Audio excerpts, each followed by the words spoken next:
अस्सलाम वालेकुम, मैं हूं रज़ा मेकन। आप देख रहे हैं IRK न्यूज़। आइए जानते हैं आज की कुछ ताज़ा तरीन अपडेट्स सदीक जान साहब से।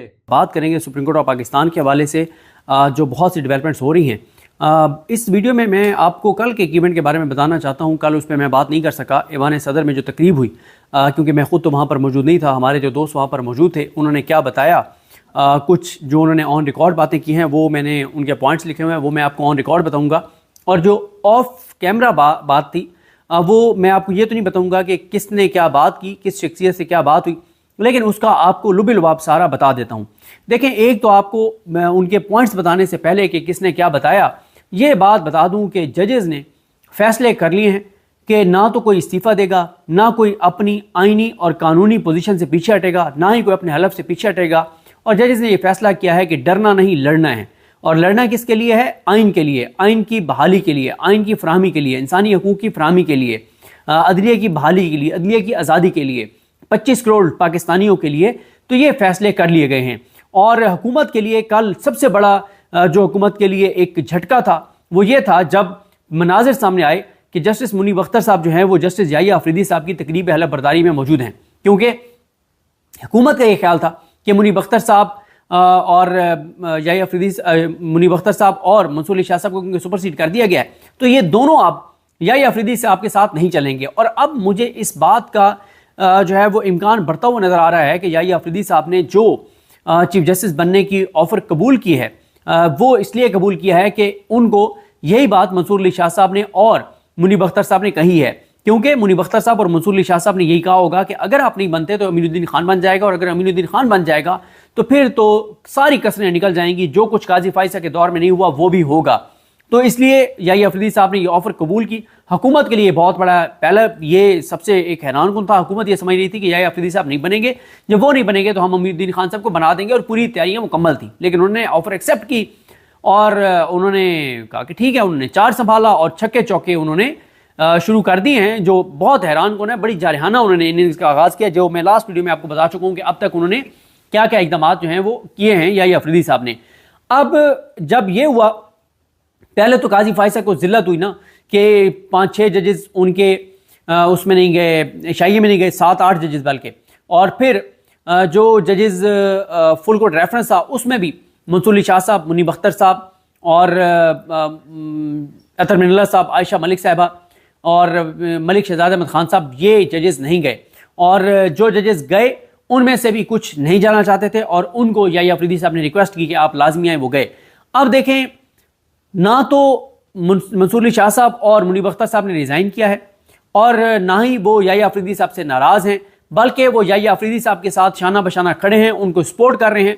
और आप देखेंगे कि सुप्रीम कोर्ट के केसेस के बैकलॉग को कम करने के लिए सबसे ज़्यादा जो जजेस किरदार अदा करेंगे वो मंसूर अली शाह साहब और मुनीब अख्तर साहब अदा करेंगे। क्यों?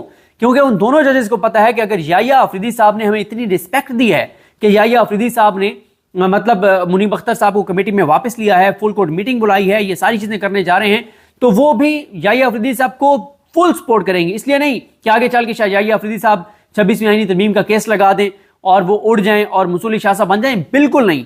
सिर्फ इसलिए कि इज्जत दोगे, इज्जत लोगे, क्योंकि याहिया अफरीदी साहब रिस्पेक्ट दे रहे हैं मंसूर अली शाह साहब को, और याहिया अफरीदी उनको मुनीब अख्तर साहब को, तो वो भी इज्जत देंगे। और देखें, याहिया अफरीदी साहब ये नहीं कर सकते कि वो काजी फाइज़ की तरह ग्रुपिंग करें। एक तो उनका मिजाज नहीं है, वो ऐसी शख्सियत नहीं है, और दूसरा ये भी है कि काजी फाइज़ ने तो जब लड़ाई की, एक तो काजी फाइज़ साहब का 1 साल था, और मेन जो उनकी लड़ाई ज़्यादा हुई वो आखिरी 1.5-2 माह में हुई। लेकिन यहाँ पे याहिया अफरीदी साहब के 3 साल हैं। और फिर अगर किसी मौके पर ये 26वीं आईनी तरमीम उड़ जाती है और मंसूर अली शाह साहब बनते हैं, तो तब भी याहिया अफरीदी साहब जो है वो अपनी टर्न पे बनेंगे चीफ जस्टिस पाकिस्तान। ऐसा नहीं है कि उन्होंने चीफ जस्टिस पाकिस्तान नहीं बनना। अब जरा आए इस बात पर, जुल्फ़िकार इकबाल साहब ने जो रिपोर्ट किया, वो कहते हैं कि सब जजेस कॉलोनी से एक ही स्क्वाड में पहुंचे, और फिर वो कहते हैं कि वो खैर वो क्या कहते हैं, ये तो आप बात उस वक्त ज़ाहिर है थी कि काजी फाइज़ साहब को दावत थी, लेकिन वो वहाँ पे ऐवान सदर में नहीं आए। वो कहाँ उन्हें आना था, वो तो कल रात, यानी जब वो 26 अक्टूबर का आगाज़ हुआ 12 बजे, तो वो 3 घंटे के अंदर अंदर पाकिस्तान से फरार हो गए थे। अब तो वो वीडियोज़ और तस्वीर भी सामने आ गई हैं। उसके बाद वेबसाइट वाला काम आपको पता ही है कि वो भी हुकूमत के लिए एक हैरानकुन था कि उन्होंने खुद वेबसाइट अपडेट करवाई कि सीनियर प्रिंसिपल जज मंसूर अली शाह को लिखना है। उसके बाद अहमद अदील सरफराज साहब और अमानत गुशकोरी साहब ने जो व्लॉग किया उसमें उन्होंने भी ये बताया कि तमाम जजेस मौजूद थे और वो जो जजेस फुल कोर्ट में नहीं आए थे, यानी मुनीब अख्तर साहब, आयशा मलिक साहबा, अतर मिनल्ला साहब, मलिक शहजाद साहब, वो मौजूद थे वहाँ पे, और मंसूर अली शाह साहब तो क्योंकि पाकिस्तान में नहीं थे। और इसी तरह से हाई कोर्ट के वो जजेस जो काजी साहब के शाही में नहीं आए थे वो वहाँ पर मौजूद थे, ख़ास तौर पे मोहसिन अख्तर कियानी साहब वो वहाँ पर मौजूद थे। और ये भी एक मैसेज होता है, मोहसिन अख्तर कियानी साहब का शाही में वो नज़र नहीं आए शायद हों, लेकिन यहाँ पे ईवान सदर में वो मौजूद थे। और फिर जस्टिस उमर ता बंदयाल साहब, साबिक चीफ जस्टिस पाकिस्तान उमर ता बंदयाल साहब, उन्होंने उसी तरह से रिपोर्टर्स ने बताया कि बड़े अच्छे तरीके से मिले और वो होपफुल थे कि इंशाअल्लाह अल्लाह ताला करम करेगा और चीज़ें बेहतरी की तरफ जाएंगी। लेकिन रिपोर्टर्स जो है वो अब मानते हैं, रोज़ रिपोर्टर्स रूम में ये बात होती है कि उमर ता बंदयाल बहुत बड़ा इंसान था, उसके साथ साफ़ी ने बहुत ज़्यादती की, बहुत गलत किया, बहुत नेगेटिव बातें उन पर की, लेकिन कभी उन्होंने वो काम नहीं किया था जो काजी फायसा ने किया। वो बड़े दिल के बंदे थे और आला ज़ारफ़ इंसान थे और उन्होंने बहुत कुछ किया, और जो वो नहीं कर सके उस वक्त काजी फायसा ने जो ग्रुप बनाया हुआ था जिसमें मंसूर अली शाह साहब भी शामिल थे, उसी ग्रुप ने सुप्रीम कोर्ट को कमज़ोर किया था और उस वक्त मंसूर अली शाह साहब काजी फायसा के साथ खड़े थे, और इसलिए बहुत कुछ उमर ता बंदयाल साहब जो करना चाहते थे नहीं कर सके थे। और वैसे मैं आपको बताऊं कि देखें ना कितनी एक पिछले 2 साल में जो तबाही और बर्बादी मुल्क के साथ फेरी गई, कि अब आप देखें कि कल चीफ जस्टिस पाकिस्तान का हलफ जो है वो इजाजुल एहसन साहब ने उठाना था अगर वो मुसाफी ना होते। और इस निज़ाम का जबर देखिए, काजी फायसा गुंडे की गुंडागर्दी देखिए, बदमाश की बदमाशी देखिए, घटिया मकरू नीच गलीज इंसान की हरकतें देखिए कि उसने एक अजीम जज, एक बड़ा जज इजाजुल एहसन, उसको मुस्ताफ़ी होने पर मतलब मजबूर किया। और अब काजी के अपने करीब रहने वाले साफ़ी बताते हैं कि काजी फायसा ने कहीं पे किसी को कहा था कि इजाजुल एहसन का मुझे इस्तीफ़ा लेकर दो और मज़ारी अकबर नकवी का इस्तीफ़ा लेकर दो, तो तब मैं 8 फरवरी का इलेक्शन जो है वो चोरी करवाऊँगा और तब मैं शरीफ ख़ानदान की और ये हुकूमत बनवाऊँगा और इस जबर के निज़ाम का तसलसल यकीनी बनाऊँगा। उसके बाद मुनीब साहब का आना, उन्होंने भी कहा अहमद अदील सरफराज ने, कि बहुत अहम था और वो जो है मीडिया से बिल्कुल बात नहीं करते और बहुत मोहतात रहते मुनीब अख्तर साहब हमेशा। लेकिन कल भी जो रिपोर्टर्स ने उनसे देखा, उनकी बॉडी लैंग्वेज बिल्कुल वो मुतमईन थे, पूरे एतमाद थे, कोई उनको परेशानी नहीं थी कि मुझे सुपरसीड कर दिया गया है। अतर मिनल्ला साहब के चेहरे पे भी मुस्कुराहट थी। और साथ ही एक जज से पूछा गया कि आप कल क्यों नहीं आए, तो उन्होंने कहा कि मंसूर अली शाह साहब का ख़त तो आपने पढ़ लिया होगा। उन्होंने कहा तो उनका ख़त है, तो उन्होंने कहा वो उनका सिर्फ ख़त नहीं है, वो हम सब का ख़त था, हम सब का ख़त उसको समझा जाए।